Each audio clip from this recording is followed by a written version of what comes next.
You would. Manny said he's going to moisturize and relax for the gala.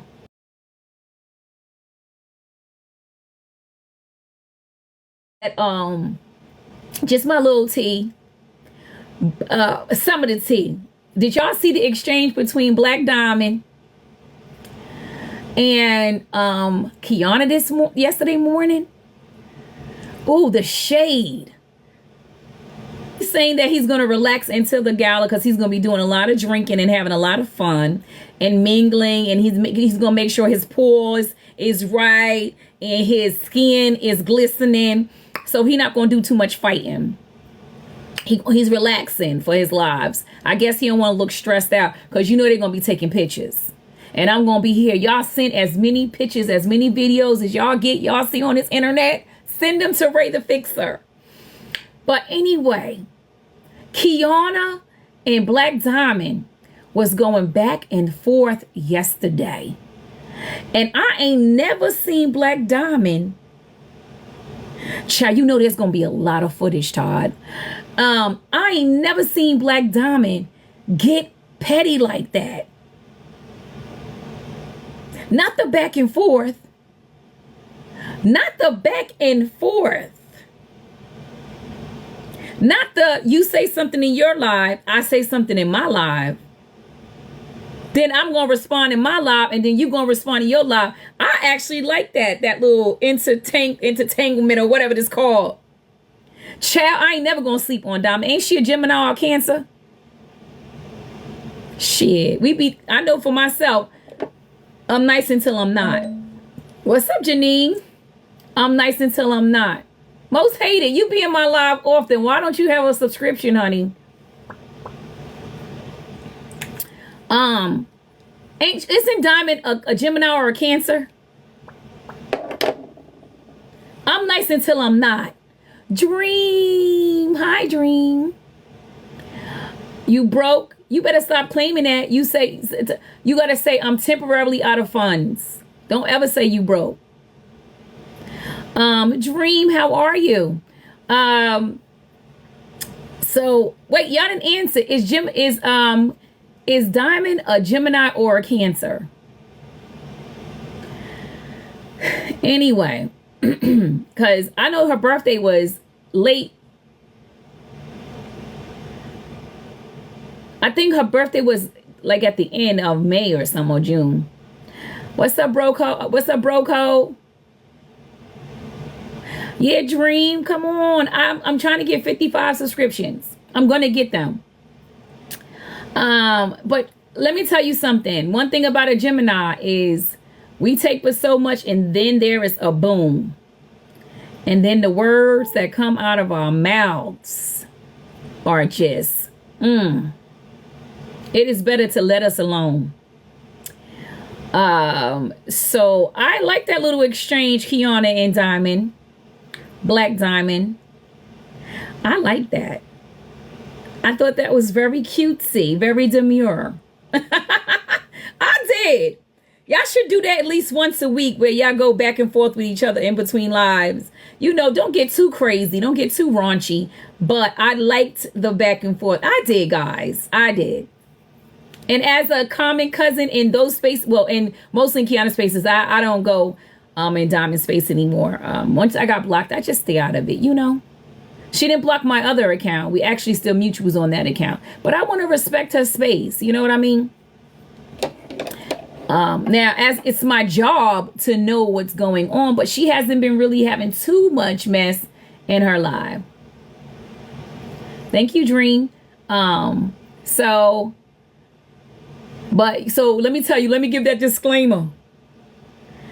If it gets too messy,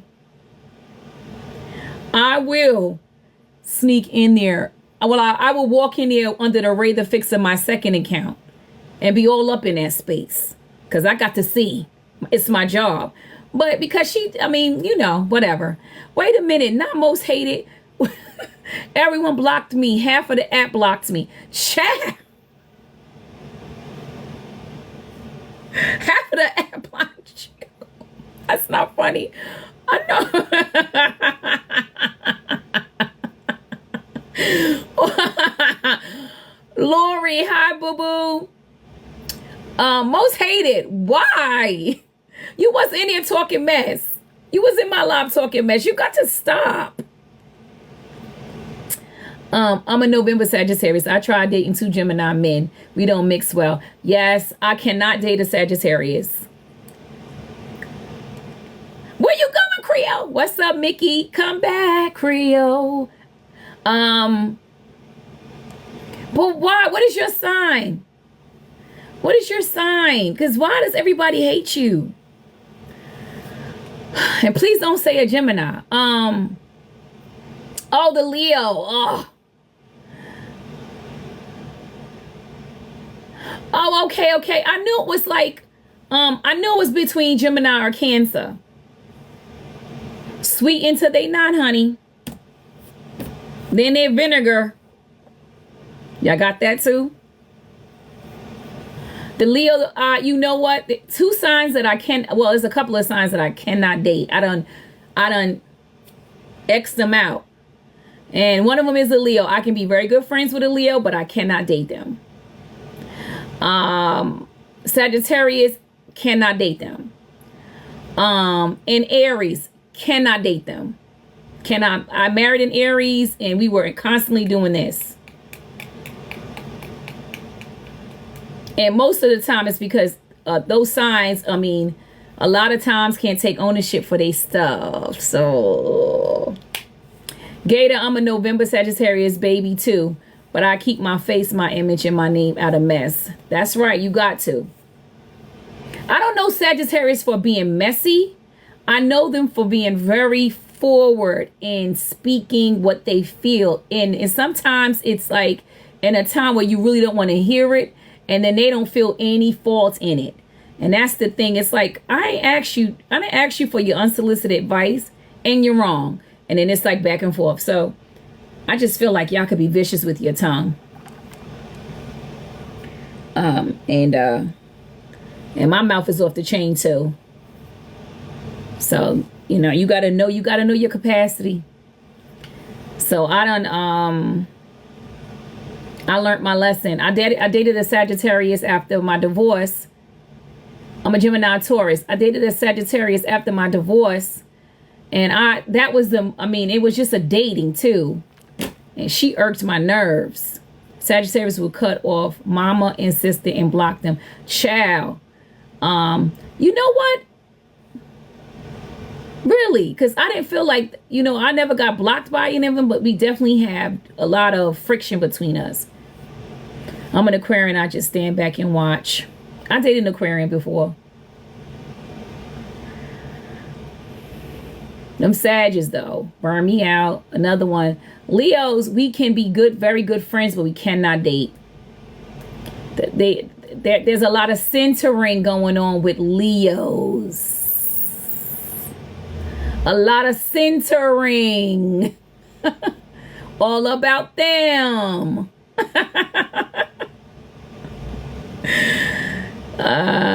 And Gemini's being we're chameleons, so we kind of adjust around people, and that could be a bad thing and a good thing because Geminis tend to lose themselves in their partners. So I can't be with someone who's too self-centered. I have to have someone who is balanced. A Gemini and Taurus, how many personalities do you have? Probably the same amount of personalities you have.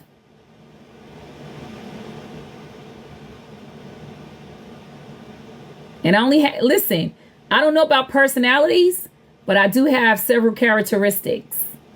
And I think we all do, right? Or am I wrong? Or you just one layer? I'm very layered. Very layered. So, yeah. What do you guys think is the best love match ever? Pisces. I like a Pisces. I've never dated one though. In my younger years, I thought Pisces was a bit too much in their heads, like fantasy world. And being that I am I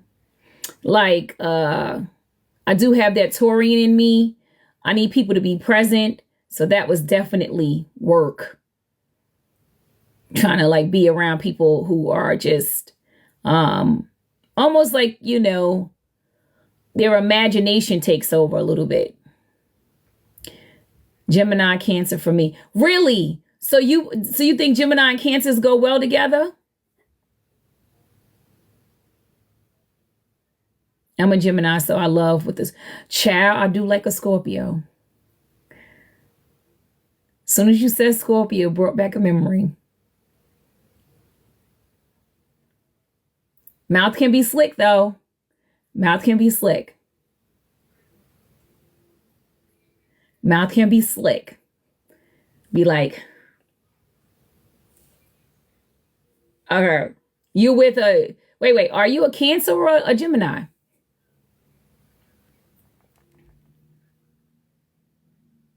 Are you a Pisces? I'm Todd. I think all signs have a little bit of, raw in them.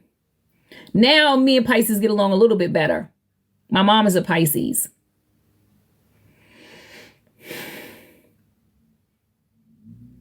Yeah, I think so. I mean, everybody has a little toxicity. I don't know if it has anything to do with signs. I mean, your kid, your life experience, kind of, he's the only partner I've had that allows me to be myself freely. I'm a Pisces married to a bull. Child, how's that going? You need someone to allow you to be yourself. And that was the problem in my marriage. I felt like I was constantly trying to be tapered. Like somebody, like you can't fall in love with somebody because they have an outgoing spirit. They speak their mind. They're kind, they're good. But at the same time, they'll get with you and then try to take all of that energy from them. It's like, you knew I was like this because I've been like this. It's not anything new. Yeah, I can't be. So that was a huge issue, is somebody trying to put me in a box so that they can control every little thing. I always felt like I was being controlled by someone.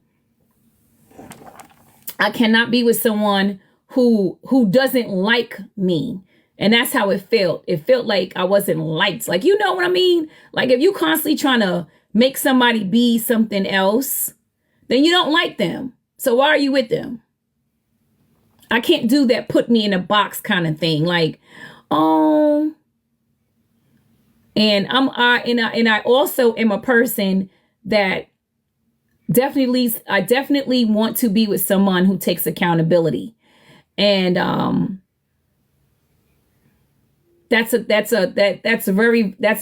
learned now as I've gotten older what is like very, very important to me. And one of the things that is super important to me is that I can say to my partner, you hurt my feelings, and they can say, oh, babe, I'm sorry for hurting your feelings. I didn't mean it that way. Or just give me that moment and just give me some grace and say, I'm sorry, I didn't mean to hurt your feelings. And this is what I heard. And they can actually, or when they do something wrong, they actually say, you know what, I was wrong for that. I cannot be with somebody. I've learned that lesson. Like if you have a problem with taking accountability, you got to go. I cannot. You got to go. And I get rid of them quick, y'all. Because a person who doesn't take accountability will always gaslight the situation. And you will always, they use the Darvo method. That Darvo is a real thing. They deny, they attack, they reverse everything. They're always the victim. And they never, never, never say, I'm sorry. And if they do say the sorry, it's just to shut you up and you know it. But because that you don't get a lot of apologies, you take those little wonky apologies. But you really need to have somebody who understands where you're coming from, why you are hurting, and they need to apologize about the pain they've caused. Even if they don't agree with, your perception of it, you still need to apologize. And I couldn't get my partner, one of my partners, to understand that it's not about what your intentions were. They lived in attention land. Like my intentions was this. It doesn't matter. It's about the impact of what you did. I couldn't get them to differentiate. I couldn't get them to say, oh, I see. So I made you feel this way. And that's what I'm apologizing. The impact doesn't mean that you intended to hurt me, but they got stuck on what they intended to do and less about how it was making me feel. You can't be with somebody like that. I mean, you can, but it's going to be definitely detrimental to your mental health. So you got to guard your mental health. You know how I talk about boundaries all the time up here. Guard your mental health. I stay in one that understand compatibility is important, but my passion is to see in my partner successful. Yeah. And also, let me just break something down to you. This is what I learned in finance. You want to put someone in a package, or you want to package someone with something that is sustainable, because as we evolve as human beings, what was compatible 5 years ago ain't compatible 5 years later. You feel me? So you want someone that has sustainability. That means as you grow, they grow. In your endeavors and your change, y'all still are marching cohesively together.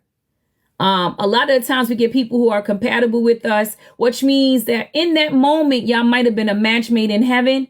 And then guess what? The shit hits the fire. Because in that moment, y'all both might have liked the Lakers. And so that's where y'all bonded in. Like, oh, let's go to a Laker game. And it just felt like love at first sight. Y'all both like the same beer. Y'all might, both like to go to the opera or the ballet or, Alvin Ailey, the dance, But then as time goes on, you might not like the Lakers anymore. You might like the another team, right? And that person remembers you as liking the Lakers. And it's just an example. And then y'all no longer have these core things. You may start not to like the ballet as much as you like the ballet. Now you like crunk dancing. And so because y'all was compatible in those elements, it's not sustainable. So you want to make sure that you're with somebody that your relationship is sustainable. And that means your core values must be the same, like how you want to raise your children. How do you manage your money? How do you communicate effectively? Has that person went to therapy? These are requirements now that I have in my relationships. You must have gone to therapy sometime in your life, or you're not opposed to therapy. Because I could tell you, baby, every couple will need therapy sometime in their relationship. And y'all both have to be open to going to therapy. I'm telling you right now, there's going to be a fork in the road, and you're going to have to decide whether y'all going to stick it out or y'all going to separate. And therapists help you get your field of focus in order. So that's just some of my requirements as I am now in the dating market. If somebody says, oh, hell no, I don't believe in therapy, you out there, you are not a contestant. I am not dealing with somebody who doesn't go to therapy. They are the most difficult people to get to take ownership for anything. Me and my fiance are at the point now, we need it, I think. Go. It will help you. And not just once, one time of therapy. Y'all have to consistently go to therapy. Hi, how are you? What's up, Teresa? Renee? Make it like a date night.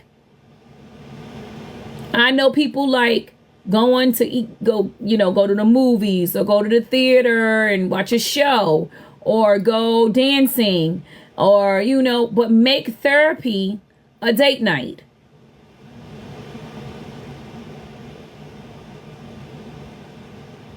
Make therapy a date night.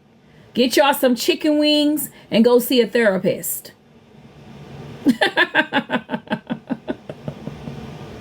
Shit. Go get you a pop, some soda pop, and go see a therapist. Serious. It could save your marriage. It could save your relationship. Yes, chicken in therapy. Some thighs in therapy. Flats in therapy. When I do my couples, because I do a little coaching. When I go